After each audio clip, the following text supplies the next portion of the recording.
Imagine, if you will, pulling off like the greatest financial scam of the 19th century. Oh, it's a brilliant one. Right. And I want you to really picture this, because you're not forging currency.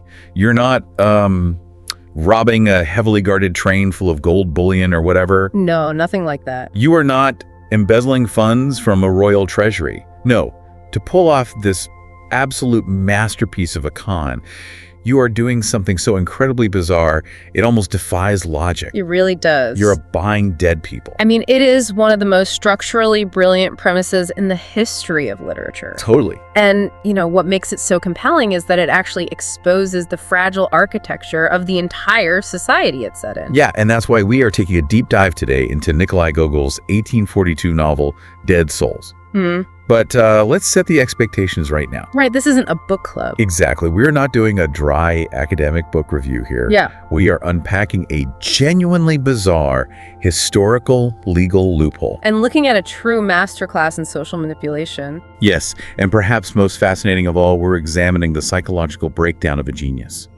We are exploring a tragically unfinished masterpiece that, literally consumed its creator. It's just wild. Yeah. Because it operates simultaneously as a biting comedy of errors about bureaucratic fraud and also a deeply unsettling, timeless mirror. A mirror for society, right? Exactly. It reflects the spiritual decay, the literal dead souls hidden within any corrupt society, whether that's the Russian Empire in the 1840s or, frankly, the hyper-financialized world you and I live in today. Okay, let's unpack this. Yeah. Because we really need to start with the loophole itself. We do. You just cannot appreciate the sheer audacity of this scam until you understand the completely broken, slow-moving machinery of the system that actually allowed it to exist. Right, so to understand the mechanics of this fraud, we have to define a very specific legal term in 19th century Russia, which is the soul.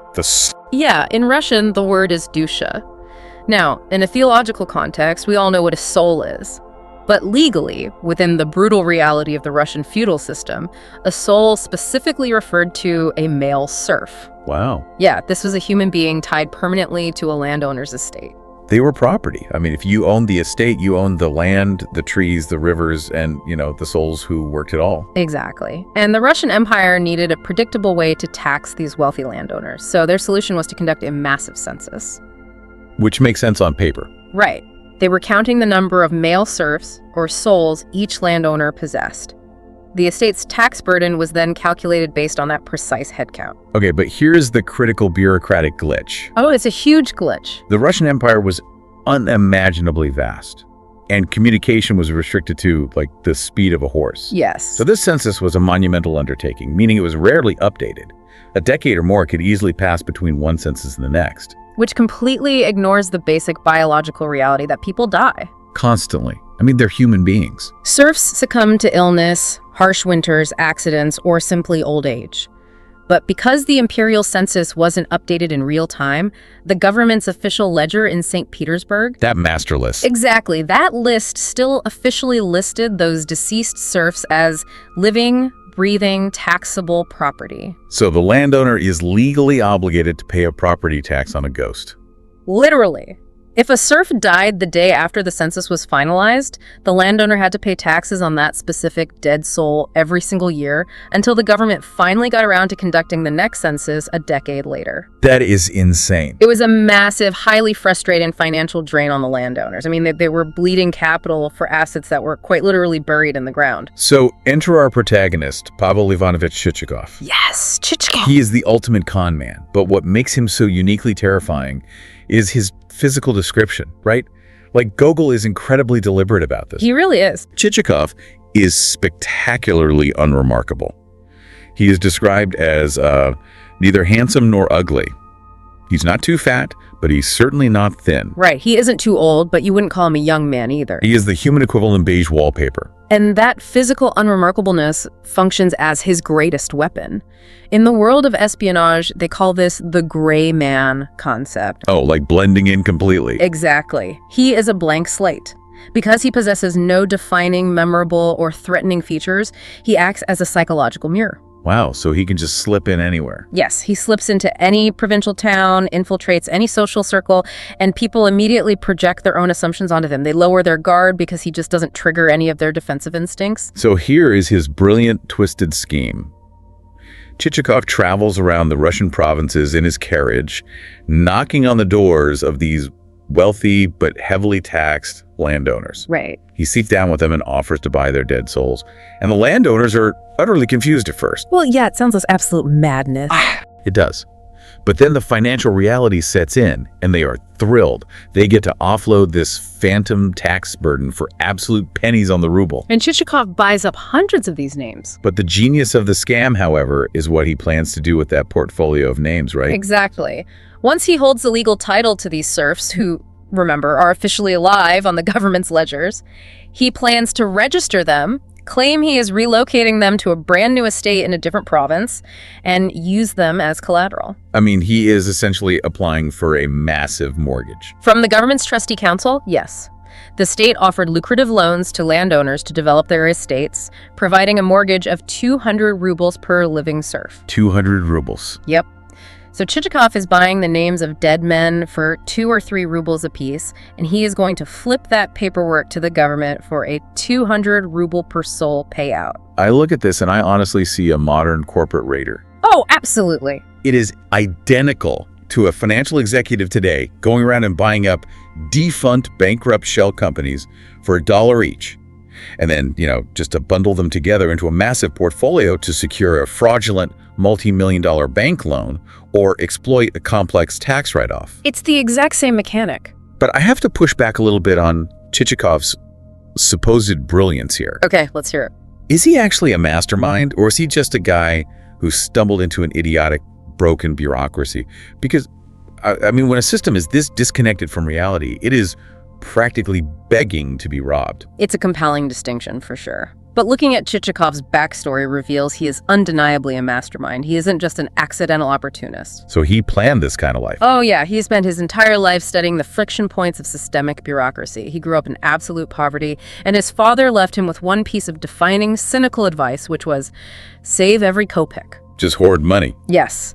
His father ingrained in him that friends and morality will eventually betray you, but a coin, a kopeck, will never leave your side. Wow, so he's hardwired from childhood to view human relationships as totally transactional, and wealth is like the only true security. Exactly, and we see this clearly in his career trajectory. I mean, he started as a lowly government clerk, but instead of showing actual ambition, he pretended to be an impeccably honest, tireless, boring worker. That gray man thing again. Right. He built an unshakable reputation for pure integrity, essentially weaponizing his own dullness. Oh. He used that pristine reputation to rise through the ranks until he landed a highly lucrative position in the customs office. The customs office story is my absolute favorite part of his background. It's so good. So he is appointed to catch smugglers at the border. He performs the role of the most rigid, incorruptible officer alive, right?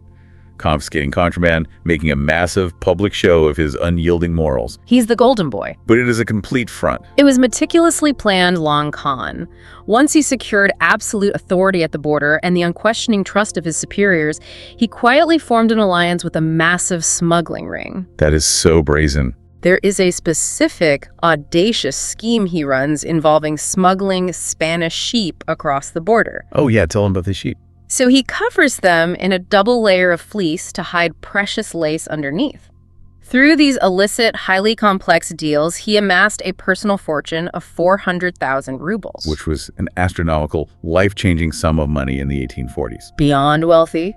But his partners get sloppy, right? The smuggling ring is exposed, and he loses everything. The 400,000 rubles, the job, the reputation, just gone. Poof. And that is exactly where Dead Souls begins. He is starting from scratch.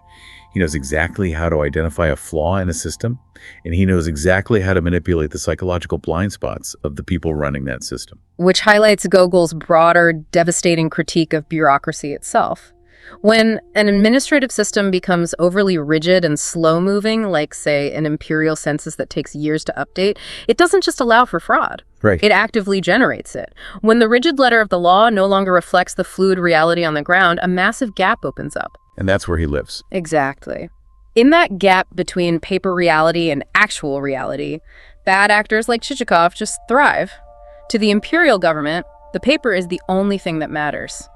Chichikov merely figured out how to financialize the delusion.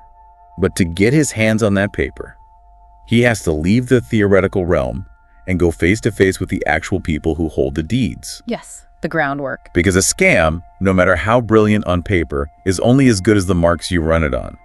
So Chichikov has to negotiate with a caste of deeply flawed landowners to acquire these dead souls. And here's where Gogol takes us on a bizarre psychological tour of Russian high society. It really is a tour. So Chichikov visits 5 main landowners. Right, and as we examine them, it's vital to recognize that Gogol is doing much more than just writing eccentric comedic relief here. Oh, absolutely. Each of these figures represents a distinct, localized mutation of spiritual decay.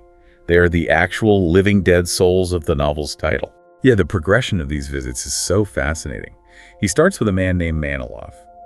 And Manilov is sickeningly sweet, overly polite, and just completely divorced from reality. Manilov embodies death by intellectual laziness and empty sentimentality. When Chichikov arrives at the estate, he finds a man so desperate for the aesthetic performance of friendship that he barely registers the absurdity of Chichikov's request. He's just so happy to have a guest. Exactly. Manilov spends his days sitting in an armchair, dreaming of building massive, impossible stone bridges and towering pavilions, but he lacks the will to even repair the rotting floorboards of his actual house. It's all in his head. So when Chichikov cautiously pitches the idea of buying the dead serfs, Manilov is so eager to be perceived as this, generous, enlightened aristocrat that he just gives them away. Right, he refuses to take any money at all. He frames it as a pure token of their new, profound friendship. And Chichikov is thrilled to get the names for free, obviously. Yeah, but it's a chilling portrait of an elite class whose minds have just turned to mush. Manilov has no boundaries, no grounding in the real world whatsoever. And that lack of boundaries gives Chichikov a totally false sense of security. Oh, a huge one. He assumes the rest of the landowners will be just as pliable, but then his carriage gets lost in a severe storm, and he accidentally ends up at the estate of an elderly widow named Korobachka. Oh, Korobachka. And she is the psychological inverse of Manilov. Completely. If Manilov has no boundaries, Korobachka is nothing but boundaries. She is deeply suspicious, incredibly narrow-minded, and trapped entirely in her own rigid routines. She represents death by mental rigidity. Exactly. And watching Chichikov try to run his smooth philosophical pitch on her is pure comedic genius. Because it just bounces right off her. Her mind is an impenetrable fortress of habit.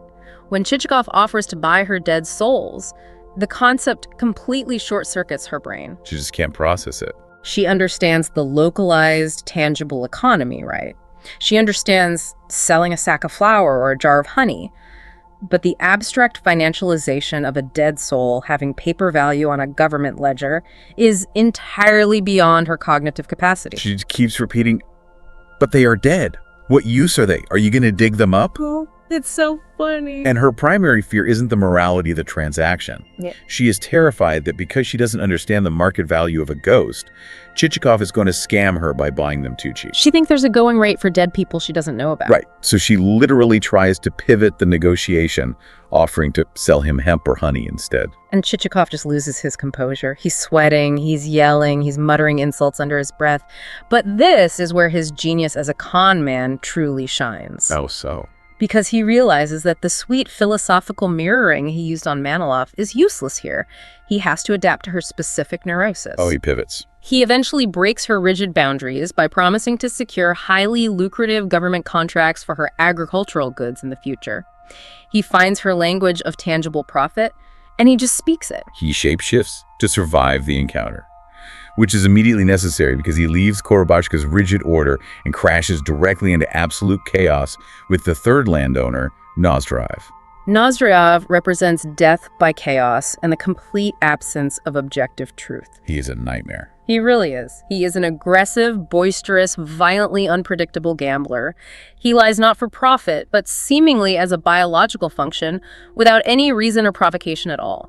He's the sort of man who would claim he cut a wild rabbit by its hind legs with his bare hands, just to see if you have the nerve to challenge him. Yes. So Chichikov tries to use logic and mutual financial benefit to pitch Nozdryov, and it spectacularly derails. Because Nozdryov doesn't care about the tax burden. Not at all. He operates entirely on adrenaline and dominance. He refuses to sell the souls outright, and instead tries to force Chichikov to gamble for them.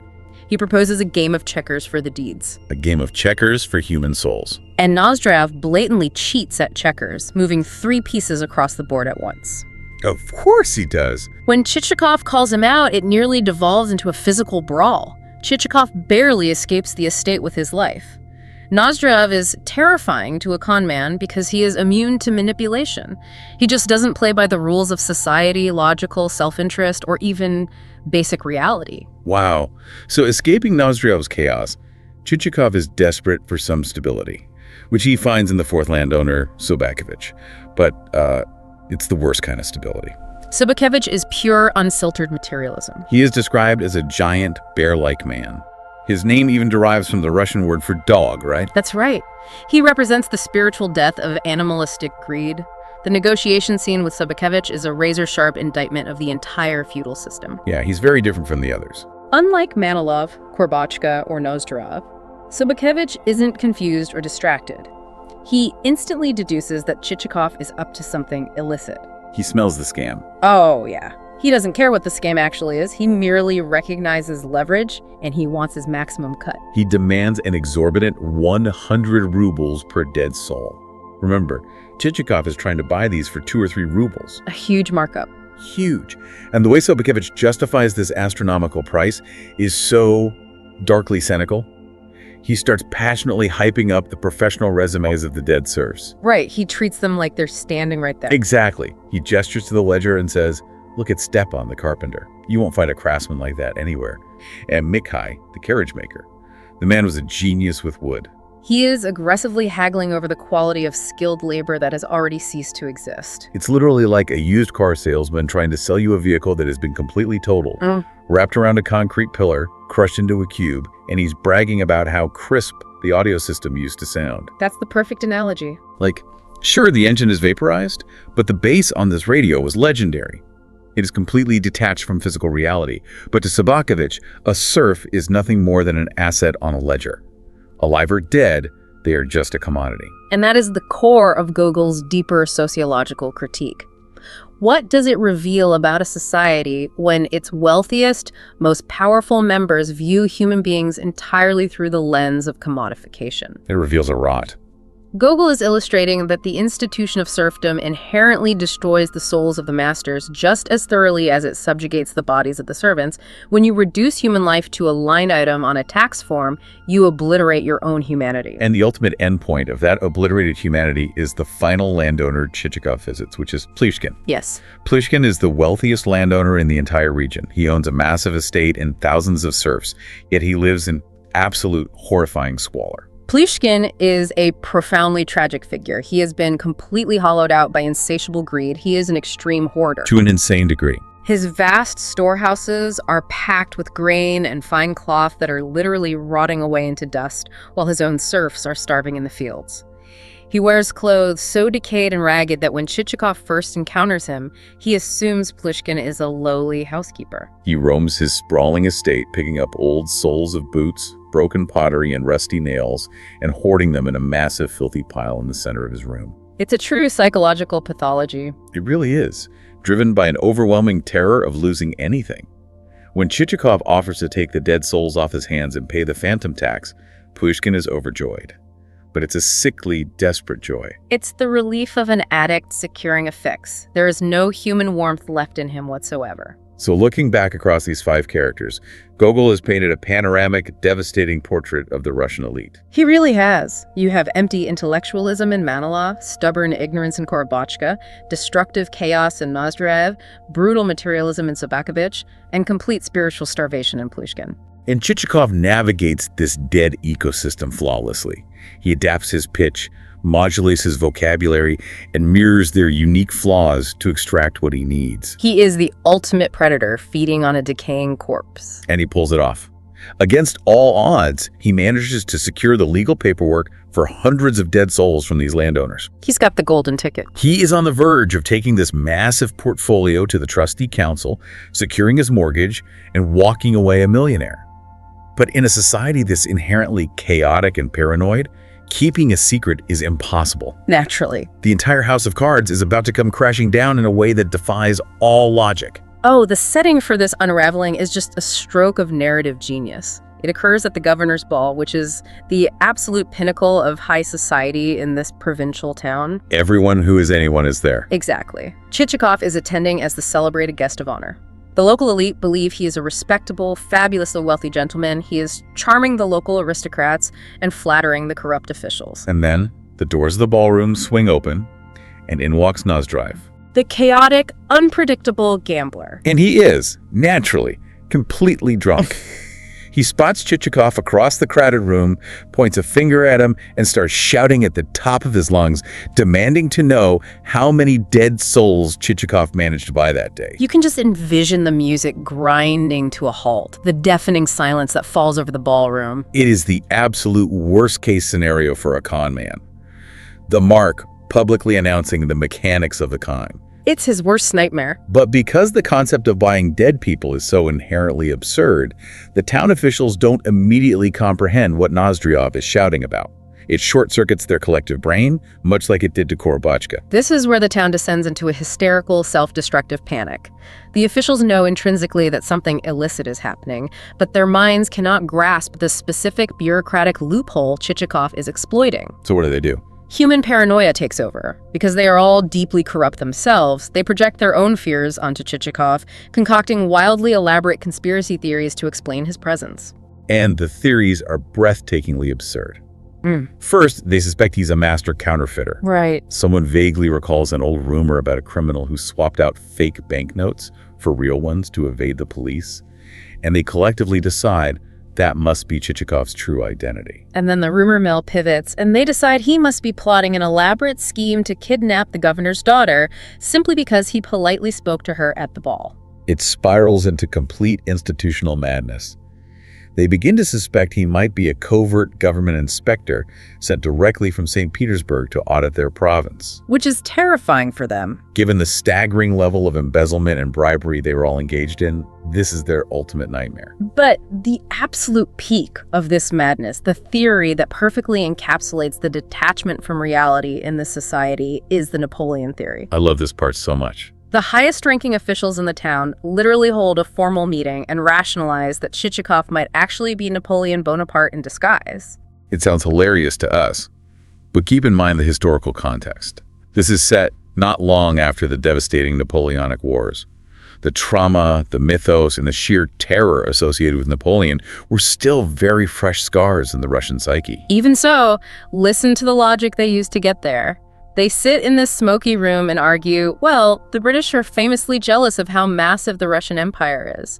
So they probably sailed to the island of St. Helena, broke Napoleon out of prison, and smuggled him into our province to wreak havoc. It's just amazing. And then another official chimes in and says, you know, if Chichikov turns his head a certain way, his profile kind of looks like the portraits of Napoleon. It is mass hysteria masquerading as deductive reasoning. Completely. And the psychological stress of these theories, the paralyzing paranoia that their own decades of corruption are about to be violently exposed by this mysterious figure is so intense that there are literal casualties. Wait, actual casualties? Yes.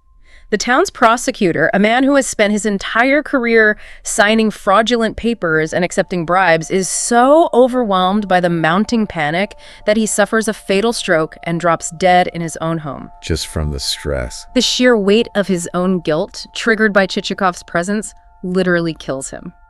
That is wild. But right in the middle of this fast-paced, highly comedic, paranoid breakdown, Gogol does something fascinating with the narrative structure. He just slams on the brakes. Yes, a complete shift. During the frantic meeting where the officials are trying to deduce who Chichikov really is, the local postmaster stands up and declares, I know who he is.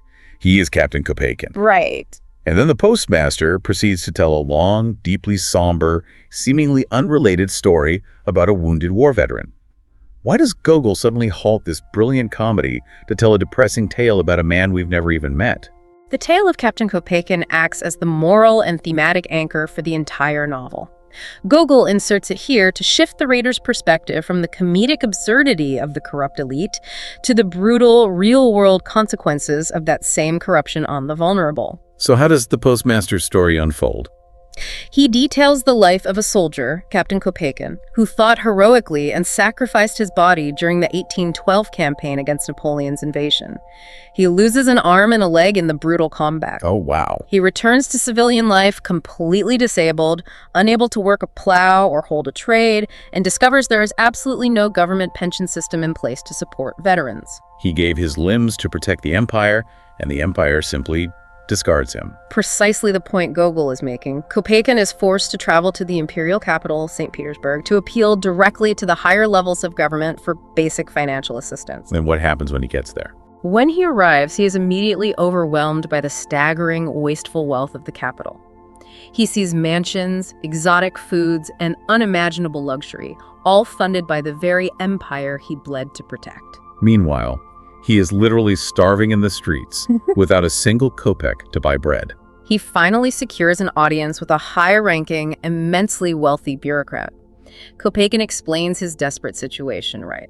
He gave his limbs for the Tsar, he is starving, and he simply needs a meager pension to survive. That's not too much to ask. But the bureaucrat, annoyed by the interruption, dismissively tells Kopeikin to wait. He claims the Tsar is away, the necessary paperwork hasn't been drafted, and Kopeikin must simply wait for the bureaucracy to process his existence. Which is effectively a death sentence for a severely disabled man with no money and no food. Exactly. Kopeikin returns to the office a few days later, driven by sheer desperation, and the bureaucrat loses his temper. He verbally berates Kopeikin, telling him he is a nuisance, demanding he show gratitude that he isn't being thrown in a debtor's prison, and then orders the police to forcibly remove the crippled veteran from the city limits. Man. And Kopeikin, completely broken and betrayed by the very system he sacrificed his body to protect, retreats into the forests and eventually becomes the ruthless leader of a violent gang of bandits. It's a tragic, enraging origin story. It is. Now hold Kopeikin's story up against Chichikov's journey. Both men are interacting with the exact same bureaucratic machine. Oh, I see where this is going. Chichikov, the sociopathic con man, understands that the system is entirely superficial. He flatters it, he exploits its blind spots, and he extracts massive wealth from it. He attacks the system from the top down. Well, Kopeikin approaches it honestly. Right. Kopeikin, the honest, suffering veteran, approaches the system seeking basic human justice. He is ignored, abused, and violently crushed by it from the bottom up. The contrast is devastating. The imperial bureaucracy enthusiastically values the fake paper deeds of dead souls over the actual bleeding body of a living veteran. A state that prioritizes administrative paperwork over human life inevitably forces both the genius and the victim into criminality. Kopeikin becomes a literal bandit robbing carriages on the highway, while Chichikov becomes a white-collar criminal robbing the treasury with a quill pen. The system itself is the true villain. Exactly. It creates the monsters that plague it. It completely reframes the entire novel. You realize you haven't been reading a lighthearted scam story. You've been reading a devastating indictment of an entire civilization. It's a heavy realization. And the bitter irony is that while the postmaster is delivering this profound moral lesson, the other town officials completely dismiss it. They argue, well, Chichikov obviously has both his arms and legs, so he can't possibly be Captain Kopeikin. They miss the point entirely. They obsess over the physical literalness and are entirely blind to the moral metaphor. Their inability to grasp the deeper meaning of the story perfectly illustrates their own terminal spiritual blindness. So returning to the town's panic, the rumor mill is now completely out of control. The prosecutor is dead, the officials are paralyzed by fear, and Chichikov finally realizes the environment is too hot. Time to go. The scam is compromised. He hastily packs his bags, screams at his servant to hitch up the horses, and flees the town in the dead of night before he could be arrested or interrogated. And as his carriage speeds away from the town, the novel undergoes a profound cinematic transformation. Volume 1 doesn't conclude with a neat resolution of the plot. It ends with one of the most famous, haunting metaphors in all of Russian literature. The trika. Yes. Chichikov is riding in a traditional Russian carriage drawn by 3 horses abreast. As the carriage tears down the dirt road, Gogol's narrative lens dramatically zooms out. He stops focusing on Chichikov, the sweaty, anxious little con man, and shifts his entire focus to the carriage itself. The physical carriage transcends its reality and transforms into a massive symbolic representation of Russia itself. Gogol describes this unstoppable, terrifying force speeding blindly into the vast, unknown future. Like a powerful image. The horses are galloping at breakneck speed, the wooden wheels are sparking, and the air is violently tearing past them. He writes this breathtaking prose, describing how other nations, other empires, are forced to step aside and watch in awe and sheer terror as this massive, chaotic entity hurtles forward with absolutely no one, not the driver, not the passengers, not the onlookers, knowing exactly where it is going. It leaves you with this incredible sense of awe and dread. But it leaves us hanging. Where is this runaway carriage actually headed? To understand why the story suspends us in that moment of terrifying momentum, we have to look away from the text and examine the origins of the book and the tragic, agonizing fate of Gogol himself. Because the behind-the-scenes reality of this novel is just as dramatic as the plot. It turns out this incredible premise wasn't even Gogol's original idea. No, it wasn't. The legendary Russian poet Alexander Pushkin, who was a close friend and literary mentor to Gogol, actually handed him the concept. Pushkin had heard a bizarre true story about a man buying up dead serfs in a remote province and suggested Gogol use it as a foundation for a story. But Gogol's ambition quickly swelled far beyond writing a simple, funny provincial comedy. He envisioned Dead Souls as an epic prose poem that would define the Russian spirit. He deliberately and painstakingly modeled its three-part structure on Dante Alighieri's Divine Comedy. Right, the Divine Comedy is structured as Inferno, Purgatorio, and Paradiso. Hell, Purgatory, and Heaven. Precisely. Volume 1, the book we have spent our time discussing with the spiritually dead landowners, the paranoid corrupt town, and the hollow con man, was intended to be the Inferno. That makes so much sense. It is a guided descent into the hellish landscape of Russian corruption, greed, and spiritual decay. Yeah, all those landowners, Manilov, Korobachka, Sobakevich, they are exactly like these sinners in the concentric circles of Dante's hell, permanently trapped and tormented by their own specific, inescapable flaws. And Gogol's grandmaster plan was to write Volume 2, Purgatorio, where Chichikov would travel further across the empire, encounter genuinely good, morally upright people, realize the devastating error of his ways, and begin a grueling path to spiritual redemption. And then Heaven for Part 3. Right. Volume 3, Paradiso, would depict a fully redeemed Chichikov living in a glorious, morally resurrected Russia. But the tragedy is, he never finished it. He spent 10 agonizing, mentally destructive years trying to write Volume 2. The core of Gogol's tragedy was his own powering ambition. He didn't just want to be celebrated as a clever satirist. He wanted to be a savior. He developed a profound, overwhelming conviction that God had bestowed upon him his literary genius for one specific, holy purpose: to single-handedly save the soul of the Russian Empire through his writing. He placed the burden of an entire nation's spiritual salvation squarely on his own shoulders. He did, but there was a fatal flaw in his design. As a writer, his unique, unparalleled genius lay in his sharp observation of the grotesque, the flawed, and the corrupt. He could paint a masterpiece of human failing. But not human goodness. Exactly. When he sat down to invent genuinely good, morally perfect characters to guide Chichikov toward redemption in Volume 2, the writing fell completely flat. The good characters felt artificial, preachy, and lifeless. He simply could not figure out how to make virtue as compelling and deeply human as he had made corruption. It makes me think of a brilliant, world-renowned surgeon who opens a patient up on the operating table, perfectly identifies a massive complex tumor, expertly removes the disease, and then realizes, staring into the open chest cavity, that he has absolutely no idea how to sew the patient back up. That is a brutally accurate comparison. He successfully diagnosed the fatal disease of his society in Volume 1, but his inability to synthesize the cure in Volume 2 completely broke his mind. That is exactly what happened. The psychological pressure he placed upon himself fractured his sanity. He fell into a deep, consuming religious mania. So sad. During this vulnerable period, he came under the heavy influence of an extremist, fanatical spiritual director named Father Matpei. This priest convinced the increasingly fragile Gogol that his writing was fundamentally sinful. Oh no. That his brilliant satire was actually the work of the devil, and that to save his own soul from eternal damnation, he needed to renounce literature entirely. It is a heartbreaking end for a genius. On February 24, 1852, in the middle of the freezing night, driven by this intense religious terror and a complete psychological collapse, Gogol took the manuscript of Part 2, A decade of agonizing work, his desperate attempt to map out a path to redemption, and he threw it into the fireplace. Just burned it. He watched his life's work burn to ashes. The physical act of destroying the manuscript seemed to sever his final tie to life. He plunged into a severe physical and psychological decline, refusing all food and medical treatment.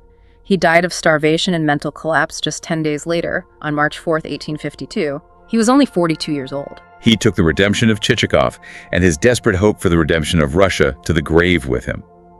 We are left with Volume 1, a stunning masterpiece suspended forever in the inferno. Which brings us to the final, most vital question we must ask ourselves when analyzing this work. What's that? When you look back across this unfinished epic, this descent into a corrupt, paranoid world, who are the real dead souls? Well, it is certainly not the deceased serfs listed on the imperial census ledger. They are just ink on paper, finally at rest. Right. The true dead souls are the living.